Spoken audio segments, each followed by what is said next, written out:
Hi Dean. Most of the students, sir, right now MBBS abroad decision making లో చాలా blunder mistakes అండి చేసేది ఏంటంటే ఫస్ట్ ఆఫ్ ఆల్ వచ్చేసరికి బడ్జెట్ వైజ్గా యూనివర్సిటీ సెలెక్ట్ చేయడం అండి. సో బడ్జెట్ వైజ్గా యూనివర్సిటీ సెలెక్ట్ చేయడము, దాంతోపాటు వచ్చేసరికి ప్రాపర్ డెసిషన్ ప్రాపర్గా తీసుకోలేకపోవడం అండి. సో మీరు ప్రాపర్గా ఒక MBBS అబ్రాడ్ డెసిషన్ తీసుకోకపోతే ఇంతకు ముందులో లేవండి, బిఫోర్ 2021 లాగా లేదా 2020, 2020, 19, 18 ఇలా లేదు. అసలు ఇప్పుడున్న MBBS అబ్రాడ్ ప్రోగ్రామ్ వచ్చేసరికి క్లియర్ కట్గా ప్రతిదీ డీటెయిల్డ్గా కంపల్సరీగా ప్రతి పాయింట్ తెలుసుకుని వెళ్ళాలి. సో ప్రాపర్ డెసిషన్ తీసుకోకపోతే 100% డిగ్రీస్ ఇన్వాలిడ్ అవుతాయి. ఒకవేళ మీరు ఏదో సరే అలా ఇంకో విషయం అండి, డిగ్రీస్ ఇన్వాలిడ్ అవ్వడము. ఇంకో పాయింట్ వచ్చేసరికి ఏంటంటే మీరు ప్రాపర్ యూనివర్సిటీ సెలెక్ట్ చేసుకోలేదు, ప్రాపర్ కంట్రీ సెలెక్ట్ చేసుకోలేదు అనుకోండి, ఇప్పుడు బాగానే ఉంటుంది, ఫస్ట్ ఇయర్ సెకండ్ ఇయర్ అంతా బాగానే ఉంటుంది. సో మనకి యాజ్ పర్ NMC రూల్స్ ప్రకారం సార్ మళ్ళీ యూనివర్సిటీ మారడానికి మళ్ళీ కంట్రీ మారడానికి 100% ఛాన్సెస్ ఉండవు. మళ్ళీ ఫ్రెష్గా ఇండియా వచ్చి నీట్ ఎగ్జామ్ రాసుకొని మళ్ళీ ఫ్రెష్గా మీరు MBBS జాయిన్ అవ్వాలి. ఇది ఒక వెరీ ఇంపార్టెంట్ పాయింట్ గుర్తుపెట్టుకోండి. University transfers are not valid. So first year ఏదో మనకి ఆఫర్లు, డిస్కౌంట్లు, ఫ్రీ ల్యాప్టాప్లు, ఇంకోటి చెప్తారు. అది అడ్మిషన్ల వరకే చేస్తారు. ఆ తర్వాత ఫర్దర్ సర్వీస్ ఉండదు.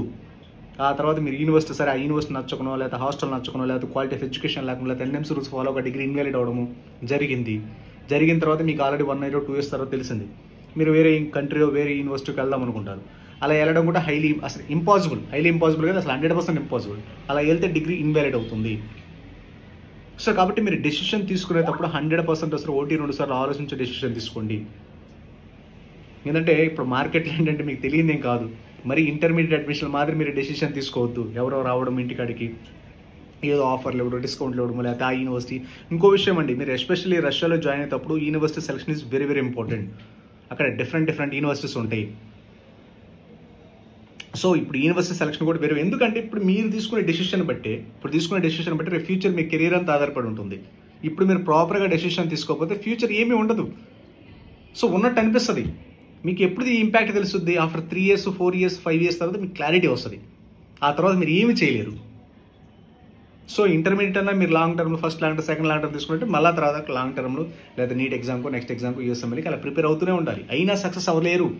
ఎందుకంటే ఈ ప్రొఫెషనల్ కోర్సులు ఖచ్చితంగా మీకు మంచి సబ్జెక్ట్ ఉంటే మాత్రమే మీరు గట్టెక్కుతారు. ప్రాపర్ సబ్జెక్ట్ లేకుండా ఏదో వాళ్ళు వెళ్ళారు మనం వెళ్ళాము అక్కడ ఆఫర్స్, డిస్కౌంట్స్, ఇంకోటి చెప్పి పంపించారు. వాళ్ళదేంటి వాళ్ళ బాధ్యత అయిపోతుంది. తర్వాత ఇంకేమీ ఉండదు అనుకోండి. తర్వాత ఏదేదో చెప్తారు, ఇక్కడ అది అంటారు ఇది అంటారు, ఏదేదో చెప్తారు. వన్స్ అక్కడికి వెళ్ళిన తర్వాత రీచ్ అయిన తర్వాత మీకు అర్థమైపోద్ది వాట్ ఈస్ వాట్ అనేది. సో ఆ డిగ్రీస్ ఇన్వాలిడ్ అనో, క్వాలిటీ ఆఫ్ ఎడ్యుకేషన్ లేదనో, మీరు ఇండియా రాలేరు, అటు నుంచి అటు వెళ్ళలేరు, అక్కడ సర్వే అవ్వలేరు. ఎందుకంటే మీకు ఎక్కడ సర్వే అవ్వాలన్నా మెడికల్ ఫీల్డ్, ఇది ప్రొఫెషనల్ కోర్స్ కాబట్టి సబ్జెక్ట్ ఈజ్ మ్యాండేటరీ. మీరు సబ్జెక్ట్ లేకుండా మీరు MBBS పాస్ 100% అవ్వలేరు. సో మళ్ళీ ఆ నెక్స్ట్ ఎగ్జామ్లు USMLE ట్రాక్ చేయాలంటే మీకు టాప్ అండ్ సబ్జెక్ట్ కావాలి. ఓకేనండి, సబ్జెక్ట్ ఈజ్ వెరీ ఇంపార్టెంట్. మీరు proper analysis, proper research, proper quality of education, proper standards universities మాత్రమే సెలెక్ట్ చేసుకోండి. ₹1 ఎక్స్ట్రా అయినా పర్లేదు.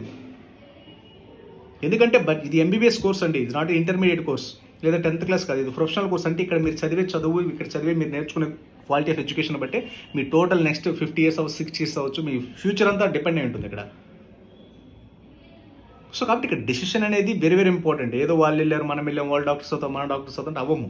ఖచ్చితంగా quality of education is very important. Proper standards, proper university. అసలు అడగండి, అసలు ఎన్ని బ్యాచ్లు మీరు పంపించారు, అసలు ఎంతమంది MBBS బ్యాచ్లు పాస్అవుట్ అయ్యారు, ఇలా అడిగితే మీకు అర్థమవుతుంది. ఇప్పుడు ఏదో కొత్తగా వచ్చిన మార్కెట్లో ఏంటంటే కొత్తగా చాలామంది వచ్చున్నారు. సో ఆ యూనివర్సిటీ బాగుంటుంది, ఆ యూనివర్సిటీ బాగుంటుంది, ఏదేదో కొత్త పాయింట్లు తీసుకురావడం, మిమ్మల్ని కన్ఫ్యూజ్ చేయడం తప్పితే ఏమీ ఉండదు. అసలు అడగండి, చెక్ చేయండి. స్టాండర్డ్స్ ఏంటి, సెక్యూరిటీస్ ఏంటి, ఆ ఓల్డ్ ర్యాంకింగ్ ఏంటి, ఎప్పుడు ఎస్టాబ్లిష్ చేశారు, ఆ university A type of university, state university, national research university, federal university, public university. ఇలా మీకు ప్రాపర్ డెసిషన్ తీసుకోలేకపోతే మాత్రం 100% వచ్చేసరికి మీరు ఫ్యూచర్లో బాధపడతారు తర్వాత. అంటే ఇప్పుడు జస్ట్ మీకు ఒక రకమైన గైడ్లైన్స్ అంతే ఇవన్నీ.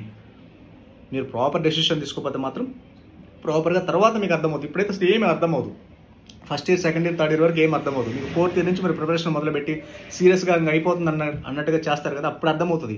మీకు ప్రాపర్ సబ్జెక్ట్ లేకపోవడం వల్ల, ప్రాపర్ ఇన్ఫ్రాస్ట్రక్చర్ లేకపోవడం వల్ల, ప్రాపర్ క్వాలిటీ ఆఫ్ ఎడ్యుకేషన్ లేకపోవడం వల్ల మీకు అప్పుడు అర్థమవుతుంది ప్రాపర్ రూల్స్, రెగ్యులేషన్స్ వల్ల. సో కాబట్టి 1-2 సార్లు మీరు చెక్ చేసుకోండి.